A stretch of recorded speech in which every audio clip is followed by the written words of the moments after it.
He was caught offering cocaine to an undercover reporter, talking about prostitutes, and had a house in Ibiza called Maison de Bang Bang. What happened there?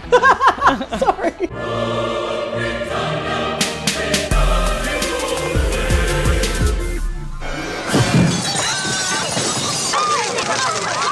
There's absolutely no shortage of royal scandals. We've got Prince Andrew being besties with Jeffrey Epstein. And of course his Newsnight interview. He has quite obviously conducted himself in a manner unbecoming. Unbecoming? He was a sex offender. I'm sorry, I'm being polite. Prince Harry in a Nazi costume. Prince Harry naked in Vegas. Princess Diana's panorama interview. Were you unfaithful? Yes, I was in love with him. Charles admitting to being unfaithful. Did you try to be faithful? Absolutely. Until it became irretrievably broken down. And then the biggest of late, Prince Harry and Meghan Markle deciding to up and leave the royal family. And then tell everything to Oprah. What?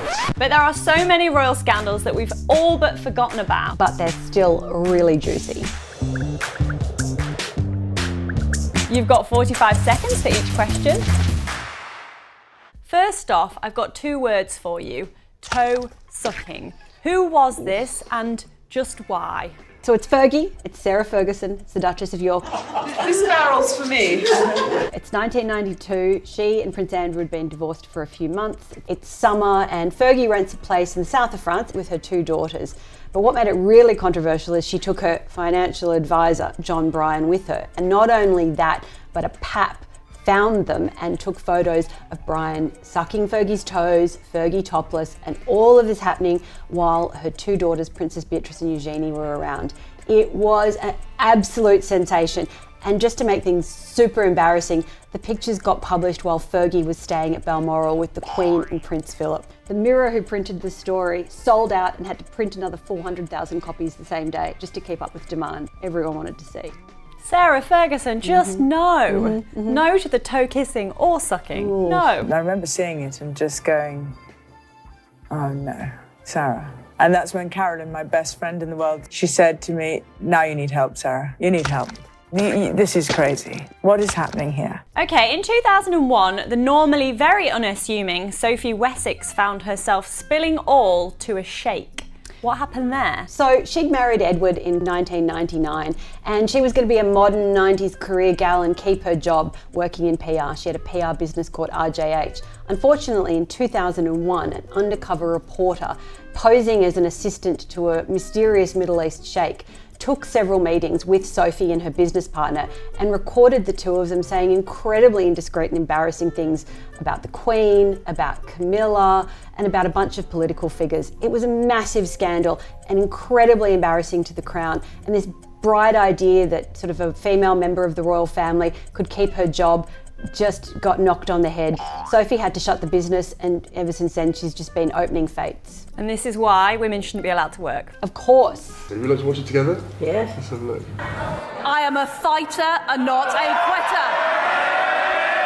quitter. One day later. I am resigning as leader of the Conservative Party. Oh, really?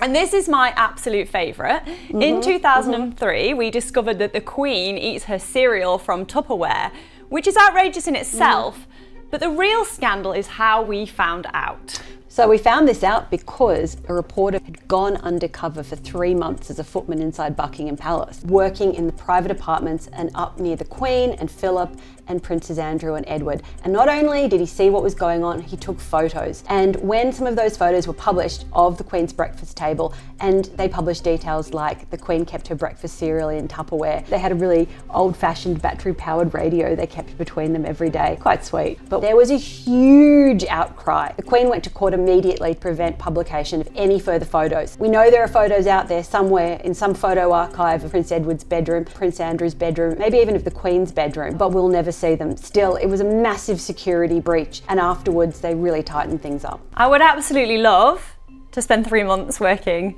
in the palace. Well, I think it sounds a bit crap, to be honest. It's a lot of like ferrying trays nervously with cups of tea. I'm sure it would be absolutely fascinating. They're always hiring. They just pay really badly.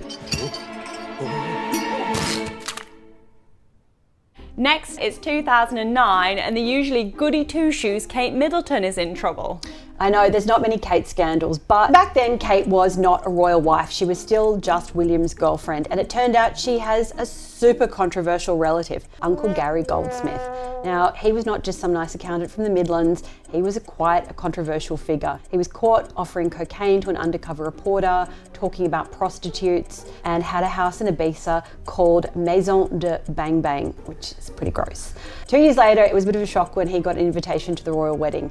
These days, we don't hear anything about Uncle Gary, which is not much of a surprise. Maison de no. Yeah. When you're known for being high-spirited, you tend to attract a bit of attention. It's 2010 and scandalous Sarah Fergurson is back. What did she do this time?